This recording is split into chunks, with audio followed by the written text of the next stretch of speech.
بسم اللہ الرحمن الرحیم۔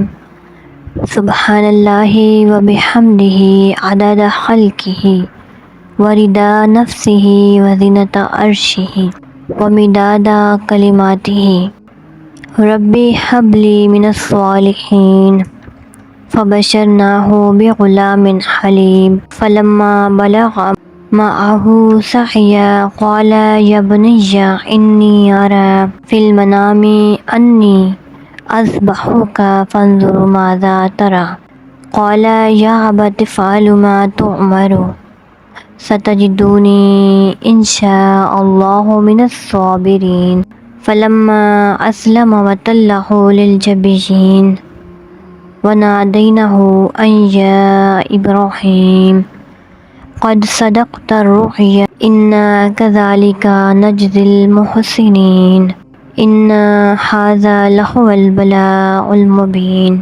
ان ھذا لہو البلاء المبین وفدیناہ بذبح عظیم صدق اللہ و مولانا العظیم۔ دوستو، آج کے موضوع کے لیے میں نے سورۃ الصافات کی چند آیات تلاوت کی ہیں اور میں بلا تمہید ان آیات کے حوالے پر بات کروں گی کہ سیدنا ابراہیم علیہ السلام اللہ کے حضور میں التجا کرتے ہیں کہ اے باری تعالیٰ، مجھے ایک نیک صالح اور پاک پاس بیٹا عطا فرما۔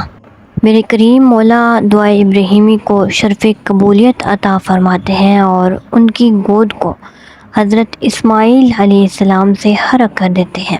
حضرت اسماعیل علیہ السلام اپنے والد کے ہمراہ چلنے پھرنے اور فرائض بجا آوری کے قابل ہوتے اور سیدنا ابراہیم علیہ السلام کی توجہ و مرکز کا محور بن جاتے، ان کی آنکھوں کا تارا بن جاتے، آخری عمر میں ان کا سہارا بن جاتے۔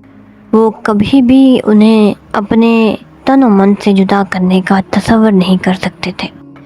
ان کی محبت کی کیفیت کو دیکھ کر اللہ رب العزت ارشاد فرماتے ہیں کہ ابراہیم اپنے بیٹے، اپنے لخت جگر اسماعیل کو میری خاطر قربان کر دے۔ سیدنا ابراہیم علیہ السلام حضرت اسماعیل سے پوچھتے ہیں، بیٹے مجھے خواب میں حکم ہوا ہے کہ میں تمہیں ذبح کر دوں، اور پیغمبر کا خواب اللہ کی وحی ہوتا ہے، تو بتا تیری رائے کیا ہے؟ حضرت اسماعیل علیہ السلام عرض کرتے ہیں، ابا جان، ذبح کا حکم ہوا ہے تو کر دیجئے، مجھے انشاءاللہ صبر کرنے والوں میں پائیں گے۔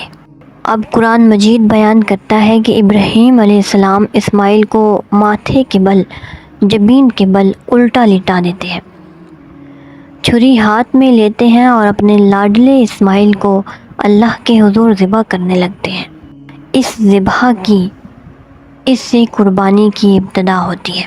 سورۃ صافات کی آیت نمبر 4، وَنَادَيْنَاهُ أَن يَا ابراہیم، اوپر سے آواز آتی ہے، ابراہیم تو نے اپنا خواب اور اللہ کا امر سچ کر دکھایا، ہم اس طرح نیکوکاروں کو جزا دیتے ہیں۔ بے شک اس محبوب بیٹے کی ذبح میں اپنے محبوب بیٹے کی بہت بڑی آزمائش تھی۔ آسمان سے ایک مینڈا آتا ہے، وہ حضرت اسماعیل علیہ السلام کی جگہ ذبح کر دیا جاتا ہے اور ارشاد ہوتا ہے، ابراہیم تمہاری ذبح قبول ہو گئی ہے، ہم نے اسماعیل علیہ السلام کے ذبح کو، اسماعیل کی قربانی کو ایک عظیم ذبح کے ساتھ فدیہ کر دیا ہے۔ تو قربانی بھی ہو گئی اور ذبح سے بچ بھی گئے۔ وجہ کیا ہے؟ اگر بچانا ہی تھا تو ذبح کا حکم کیوں ہوا؟ اور اگر حکم ہوا تھا تو بچا کیوں لیا؟ تو سنیے کہ حکم اس لیے ہوا کہ پیغمبر کے لگتے جگر سے ذبح کی تاریخ کی ابتدا ہو جائے، اور بچا اس لیے لیا کہ اس پیغمبر اسماعیل کی نسل سے آخری نبوت محمد مصطفیٰ علیہ السلام کی بعثت ہو جائے۔ حضرت اسماعیل علیہ السلام کی نسل سے حضور نبی کریم صلی اللہ علیہ وآلہ وسلم نے دنیا میں تشریف لانا تھا، اس لیے ان کی ذبح کو ایک عظیم ذبح کے ساتھ فدیہ کر دیا تھا اور حضرت اسماعیل کو بچا لیا تھا۔ حضرت اسماعیل علیہ السلام جوان ہوتے ہیں، مکہ معظمہ کی وادی میں حضرت ابراہیم کے ساتھ آتے ہیں، کعبۃ اللہ کی تعمیر کا حکم ہوتا ہے۔ ابراہیم علیہ السلام زندگی میں اس طرح کی کئی آزمائشوں سے گزارے جاتے ہیں، ان پر کئی مصائب آتے ہیں، کئی آلام آتے ہیں، اور وہ اللہ تعالیٰ کی طرف سے آنے والی سب آزمائشوں میں کامیابی کے ساتھ گزرتے چلے جاتے ہیں۔ جب تمام آزمائشوں میں کامیابی ہو چکی ہوتی ہے، اس وقت سورۃ بقرہ میں ارشاد ہوتا ہے، اور وہ وقت یاد کرو جب ابراہیم علیہ السلام کو ان کے رب نے کئی باتوں میں آزمایا تو انہوں نے وہ پوری کر دی۔ جب اللہ کی طرف سے آزمائشوں میں حضرت ابراہیم علیہ السلام کامیاب ہو گئے، اس وقت حکم آیا، ابراہیم علیہ السلام، ہم نے تیری عبدیت کو پرکھ لیا ہے، ہم نے آپ کی اللہ کے لیے محبت کو پرکھ لیا ہے، ہم نے آپ کو آپ کی محبوب چیز سے پرکھ لیا ہے۔ ارشاد ہوا، ابراہیم علیہ السلام، اب ہماری خوشخبری کو سن لے۔ خوشخبری کیا تھی؟ سورہ بقرہ کی آیت نمبر 124 میں ارشاد باری تعالیٰ ہے، اللہ نے فرمایا، میں تمہیں لوگوں کا پیشوا بناؤں گا۔ اے ابراہیم، میں نسل بنی آدم میں تمہیں امامت عطا کرنا چاہتا ہوں، میں نے آپ کو امام بنا دیا۔ ابراہیم علیہ السلام نے عرض کیا، باری تعالیٰ، کیا یہ امامت صرف مجھ کو عطا کی یا میری ذریت اور میری نسل کو بھی عطا فرمائے گا؟ سورہ بقرہ میں ارشاد باری تعالیٰ ہے، انہوں نے عرض کی، کیا میری اولاد میں بھی؟ ارشاد ہوا، ہاں، مگر میرا وعدہ ظالموں کو نہیں پہنچتا۔ یعنی کہ حضرت ابراہیم علیہ السلام کی جو نافرمانی کرے گا، جو ان کا انکار کرے گا، وہ اس میں شامل نہیں ہوگا۔ رب کائنات نے ابراہیم علیہ السلام سے امامت کا وعدہ فرما لیا، اور آپ نے وہ امامت اپنی ذریت، اپنی نسل اور اپنی آل کے لیے اللہ سے طلب کر لی۔ اللہ نے آل ابراہیم کے لیے امامت کا وعدہ فرما دیا۔ پھر ارشاد ہوا، کعبہ تعمیر کرو۔ باپ اور بیٹا کعبہ تعمیر کرنے لگے، کعبے کی دیواریں اٹھا رہے ہیں۔ ایک پتھر عطا کیا گیا، جو ہی دیواریں اونچی ہوتی جاتی ہیں، پتھر بھی اونچا ہوتا جاتا ہے۔ حضرت ابراہیم علیہ السلام اس پتھر پر کعبہ کی دیواریں تعمیر کر رہے ہیں۔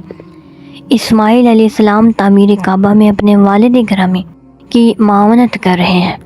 سورہ بقرہ آیت نمبر 127 اور 28 میں ارشاد باری تعالیٰ ہے کہ جب ابراہیم علیہ السلام اور اسماعیل علیہ السلام کعبہ کی بنیادیں اٹھا رہے تھے تو دونوں دعا کر رہے تھے کہ اے ہمارے رب، تو ہم سے یہ خدمت قبول فرما لے، بے شک تو خوب سننے والا اور خوب جاننے والا ہے۔ اے ہمارے رب، ہم دونوں کو اپنے حکم کے سامنے جھکنے والا بنا، اور ہماری اولاد سے بھی ایک امت کو خاص تابع فرمان بنا۔ پھر ساتھ ہی اسی میں اگلی آیت میں ارشاد فرمایا، حکم ہوا، ابراہیم و اسماعیل، تم نے آج میرا گھر تعمیر کیا ہے، جو مزدوری مانگنی ہے مانگ لو۔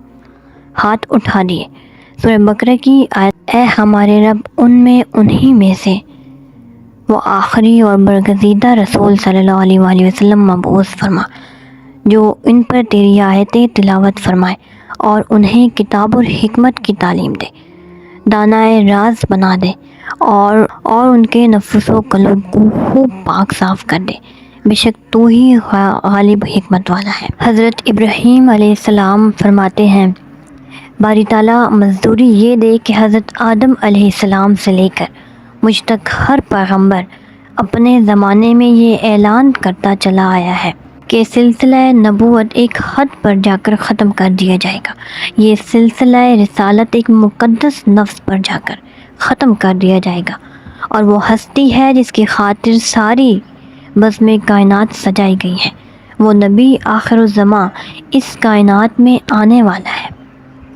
باری تعالیٰ نے فرمایا، ہاں ابراہیم، وہ نبی آئے گا، تو کیا چاہتا ہے؟ ابراہیم علیہ السلام نے فرمایا، رب کائنات، اس تعمیر کعبہ کی مزدوری یہ ہے کہ وہ محمد میری نسل کو عطا کر دے۔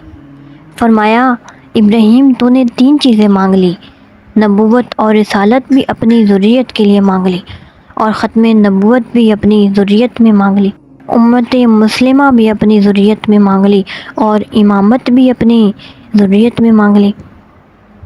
حکم ہوا، ابراہیم علیہ السلام، تیری مزدوری تجھے عطا کر دی گئی۔